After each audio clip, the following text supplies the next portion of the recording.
Dr. Sharlena Wilson, and I'm a psychiatric physician and currently the vice chair of the Department of Psychiatry at Providence Little Company of Mary Medical Center in San Pedro. Today we'll be talking about agitation, and the title of our presentation is Don't Miss the Forest for the Trees, the challenge of accurately identifying the signs and symptoms of agitation in emergency settings. There are some guidelines called the 6 Goals of Emergency Psychiatric Care that were set forth by a colleague of mine, Dr. Zeller, and some other experts in the topic about how to approach a patient with acute agitation. So the first of these goals is to exclude medical etiologies for symptoms to ensure medical stability. Prematurely attributing agitation to psychiatric illness could potentially cause a clinician to miss life-threatening illness or injury. And we should also remember that patients with psychiatric illness also have medical comorbidities that might actually exacerbate their psychiatric illness. So we want to make sure that we're paying attention for those as well. So as clinicians, the first thing that we want to do when we are examining a patient presenting with agitation is to perform an H&P. So admittedly, this can be a little bit difficult with patients who have agitation. And the first thing that we want to do is ensure the safety of patient and staff. So we want to find a calm, private, but not isolated setting and free of anything that could be used as a weapon.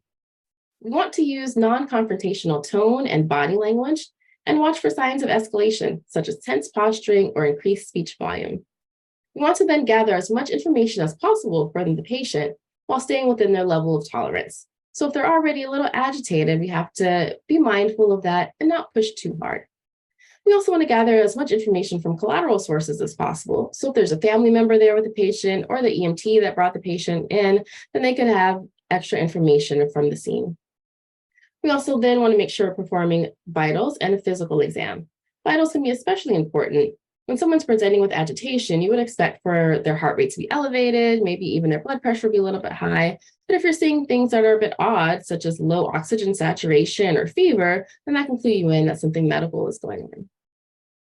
Now, one of the main things that we're looking for when differentiating between a medical cause of agitation versus a psychiatric is delirium.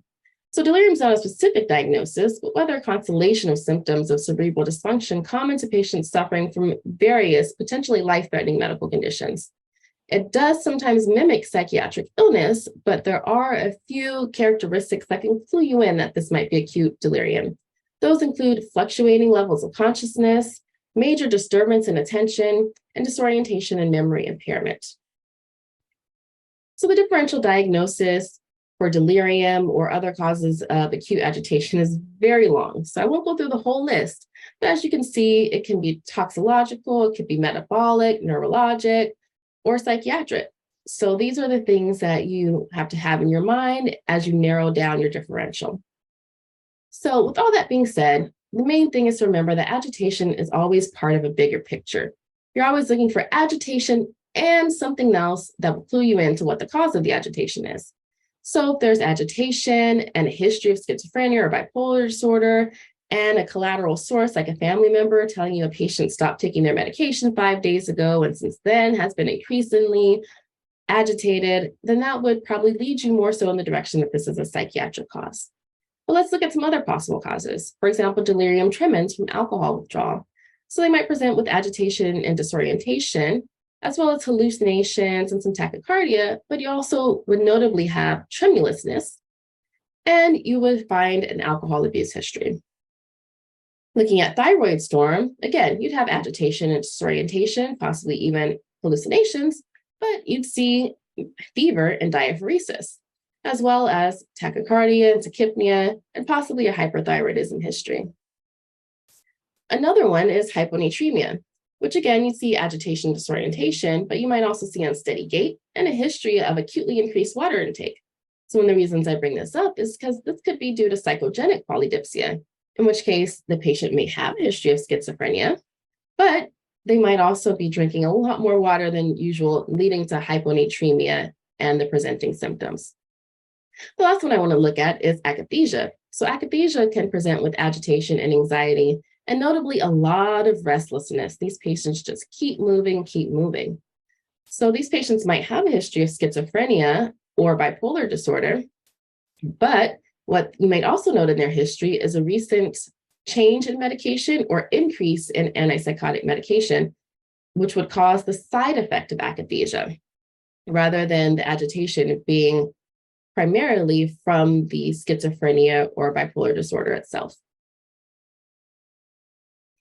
And a few last considerations, maybe a few clinical pearls that might help you out a bit, is paying attention to hallucination types. In schizophrenia or bipolar disorder, the most common type of hallucination is auditory, and visual are also common. If you have a patient presenting with tactile hallucinations, you might want to consider stimulant intoxication, in which case they oftentimes will complain of feeling like something is crawling on their skin and they might be picking at things. If you have a patient that's presenting with olfactory hallucinations, which are quite rare, that's typically more common in neurologic illness. So you would want to have a good neuro exam and workup.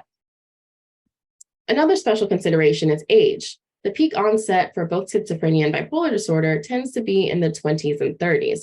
So if you're seeing anyone presenting with first-time agitation at any of the extremes of age, then you might want to consider a wider differential. This is especially true in our elderly population, in which case things as simple as a UTI could cause delirium. So you want to make sure that you're getting a good exam and workup on that population. And another special population to consider is victims or survivors of trauma. Patients who are victims of intimate partner abuse or who are victims of human trafficking may present in an emergency setting and be very anxious and seem paranoid, but it may not be a delusional paranoia. They may actually be afraid of their perpetrator, who may even be with them. So watching for cues that there might be something in a patient's social situation that are causing fear or agitation that is very real is something to definitely be on the lookout for.